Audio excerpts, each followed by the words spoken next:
Hi friends, இப்போ நம்ம puff sleeve எப்படி தைக்கிறதுன்னு பார்ப்போம்.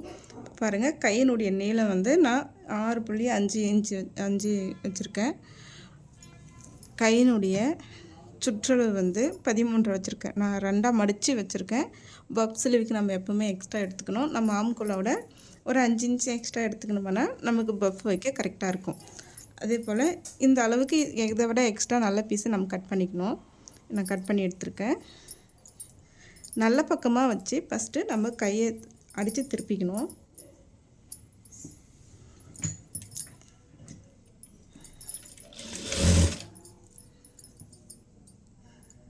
கரெக்டாக 1/2 இன்ச் வச்சு தைச்சி திருப்பிக்கலாம். அப்படியே திருப்பி படிமான தையல் போட்டுக்கணும். எப்போவுமே படிமான தையல் வந்து லைனிங் பீஸ் மேலே போடணும், நல்ல பீஸ் மேலே வரக்கூடாது. இந்த வேஸ்ட் பீஸ் எல்லாமே லைனிங் பீஸ் பக்கம் தள்ளிட்டு இது மேலே படிமான தையல் போட்டுக்கணும். பாருங்க, இந்த பக்கம் இப்படி தள்ளிட்டு இந்த பக்கம் நல்லா ஃபினிஷிங் பண்ணிவிட்டு அதுக்கப்புறம் தையல் போடணும்.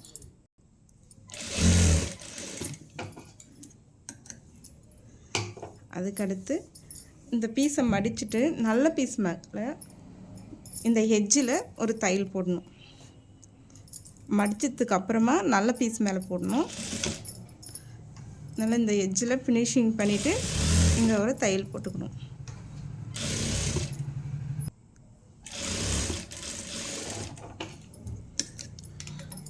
அடுத்து இப்போ உள் பக்கமாக திருப்பிட்டு இந்த லைனிங் பீஸ் மேலே தையல் போடணும். இது வந்து லைனிங் அட்டாச்சிங் பண்ணுறது.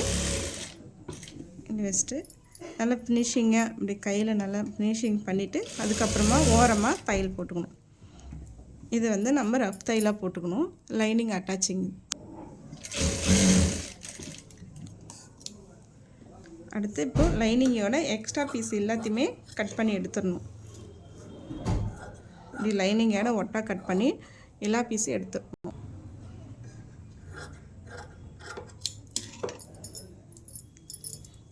இப்போ எக்ஸ்ட்ரா பீஸ் எல்லாமே கட் பண்ணி எடுத்ததுக்கப்புறமா இந்த 1/2 இன்ச்சில் ஒரு ஸ்டிச் பண்ணிக்கலாம்.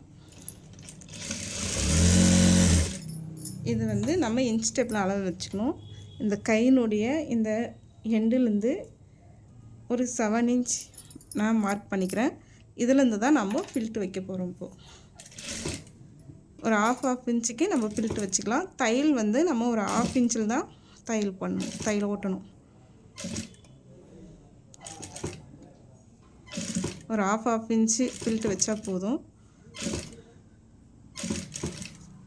நெக்ஸ்ட் இந்த பக்கம் அதே போல் நம்ம மார்க் பண்ணிக்கணும். இந்த பக்கம் எவ்வளோ விட்டோமோ அதே அளவுக்கு இந்த பக்கமும் நமக்கு கேப் இருக்கும். இந்த பீஸ் வச்சு இப்படியே இது எந்த அளவுக்கு இருக்கோ அந்த அளவுக்கு நம்ம மார்க் பண்ணிவிட்டு அதோட பில்ட்டு நம்ம ஸ்டாப் பண்ணிக்கணும். 2 பக்கம் ஒரே ஈவனாக இருக்கணும். லாஸ்ட் வரை 1/2 இன்ச் தையல் போட்டு எடுத்துக்கலாம். நெக்ஸ்ட்டு ஆப்போசிட் சைடு நம்ம பில்ட்டு வைக்கணும். ஆப்போசிட்டில் வைக்கும்போது ஃபில்ட்டும் ஆப்போசிட்டாக இருக்கணும். பாருங்கள், இது இந்த பக்கம் திரும்பி இருந்தால் இந்த பில்ட் இந்த பக்கம் திரும்பி இருக்கணும். ஒவ்வொரு பில்ட்டும் ஆப்போசிட் வருதான்னு பாருங்கள். அதே 1/2 இன்ச் தையல் இப்படி ஆப்போசிட்டாக வைக்கணும். கரெக்டாக இந்த பக்கம் ஈவனாக இருக்கிற மாதிரி பார்த்துக்கங்க. அப்போ தான் அந்த பஃப் வரும். இல்லை ஒன்று முன்னா அப்படி அப் அண்ட் டவுனாக இருந்துச்சுன்னா வராது. கரெக்டாக இந்த பிசுரும் இது கரெக்டாக அப்படி வரணும். இந்த ரவுண்டு வந்து கரெக்டாக வரணும். இல்லை ஒன்று முன்ன பின்ன இருந்துச்சுனாக்கா நமக்கு அந்த பஃப் வராது.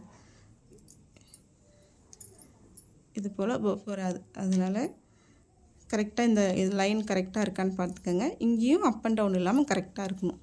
அடுத்து இது ப்ளவுஸில் எப்படி வைக்கிறதுன்னு பார்க்கலாம்.